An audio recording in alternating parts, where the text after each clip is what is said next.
Welcome to Newcastle Fans TV. So it's finished at St James's Park. Newcastle 0, West Brom 1. The match review. So Elisha, a very disappointing result in my opinion. Starting off with the team lineup. So Rafa Benitez, it was pretty much the same team apart from.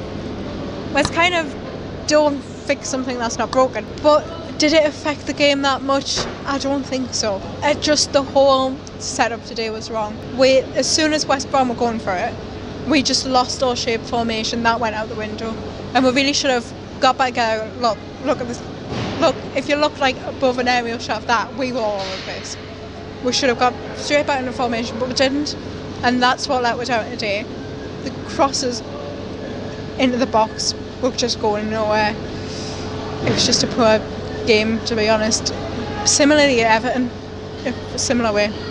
I mean, we all know West Brom are a tall, physical team. You know, the bottom of the league, but they would have come here with a game plan. Do you think Dwight Gale was a problem? Do you think he should have started Slimani? Because, you know, if you're signing Slimani at the end of the season and he's not playing 90 minutes, he did make a little impact against Everton later on, but we know that they're a physical team and Dwight Gale's only small, so why didn't you start off with Slimani?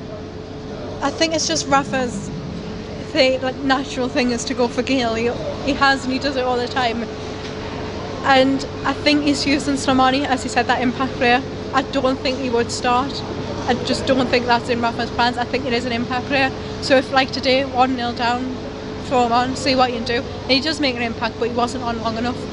That's the thing. He needs to be on half an hour, 20 minutes at least, to get the most out of him. So we'll jump into the game. So first half, you know, West Brom, as you'd imagine, had all the possession of the ball. You know, they're creating the chances. You know, Rondon was causing nuisance, and they scored. You know, after 28 minutes through Matty Phillips. Obviously, I haven't seen the goal because I'm sitting in the gods, but I know that Paul Dummett's definitely a fault. You know, the defence has been split, and you know he's one-on-one with Dubravka, and he's put it in.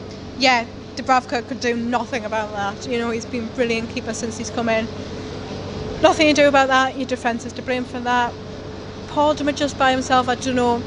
From where I was sitting, that might not have been just Paul Dummett. I think it might have just been that side. But it's one of those, what can you do? If you're out of position, what can you do? There's nothing you can do. Then 5 minutes later, when West Brom took the lead, we had a chance through Kennedy. You know, he's done all the hard work. You know, he's beaten the centre-backs. You know, he's one-on-one with Forster. Forster is stranded on his line.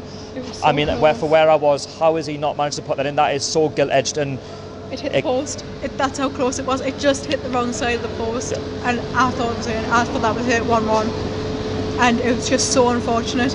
And you know what it is? Forster, credit for this. One of the saves he did pull off was a brilliant save as well. He's got to be going in the England squad. So obviously going into half time, 1-0 West Brom. You know, they were creating their chances before that, but not much quality. The referee was a bit whistle happy, wasn't he? He was blowing up all the time, stopping the game, wasn't he? Yeah.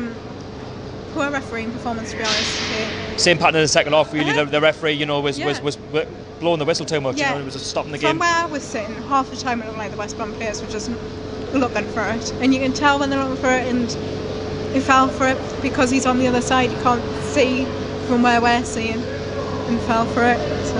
So what do you make of Rafa Benitez's substitutions then? So second half, he brought off. You know, well, he brought on Jacob Murphy. I was surprised that Paul Dummett went off. Really? I was. Although he had a bad game, he doesn't normally take him off, and I was surprised with that.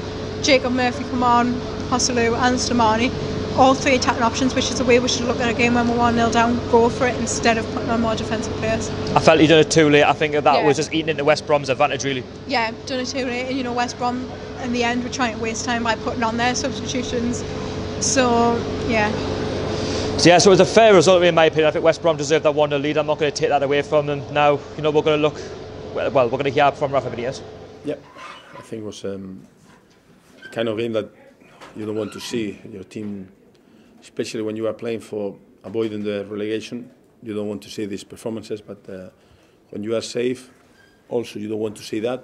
But sometimes you think that your players are a little bit relaxed, but we're playing with anxiety. With anxiety at this stage of the season, when we have done so well, it's something that you cannot understand. But we made too many mistakes, the wrong decision all the time, and that is the reason why we lost the game. There you go. So Elisha, we've obviously heard from Rafa Benitez. He's very disappointed. You know, he was very animated on that touchline today, and you know, it's 3 points dropped in my opinion. Well, it will be. We've dropped 6 points in 2 games. You know, we were doing brilliantly. We hit that 40-point mark, and then it's just gone downhill. It's like we've totally took our foot off the gas, and Rafa will be disappointed with that because he knows what this set of lads can do, and he knows the ability of his players. So were the players not performing over the course of the week, Everton, now West Brom, do you think they're on the holidays now? Do you think it's going to be very hard to motivate them for the next 3 games? I think it's going to be difficult to motivate them, but it's possible because we know they can do it. If they're motivated for something, we can do it. Fair enough if there was a glimmer of hope that we could get 8th or 7th. If we'd earlier on in the season we were in this position, you can motivate them for that. But we've got nothing to play for. We're not going down. We're not getting Europe. There's nothing to play for. It's just trying to see how high we can get on the table. Is that really going to motivate them? Probably not. So after today's result, if we bring up the league table, after the West Brom would have picked up 3 points. Newcastle, still middle of the table. Yeah. Still can play for 8th place to potentially stay in the top 10. What's your thoughts then going into Watford next week, because Watford are another team, who aren't having the best end of the season. It's going to be one of those games where it could potentially be another 0-0 draw. Yeah, they're going to be very similar to us. I think they're very similar to us. Very similar position, and they've kind of you can't see Watford going down. So yeah, I think it's going to be like a scrappy game again. Probably going to end in a 0-0 draw, big guy. So I know it's very hard to pick. Who was your man of the match today? Elisha.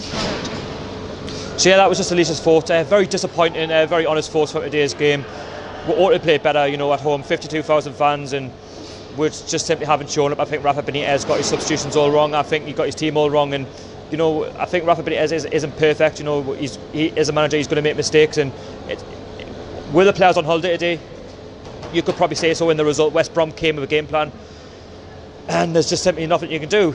So they're going to go down the middle. And happy about that, and we're going to have to move on to Watford and try and get motivated for next week's game. Anyway, leave me your thoughts down below, and don't forget to subscribe, and I'll see you later.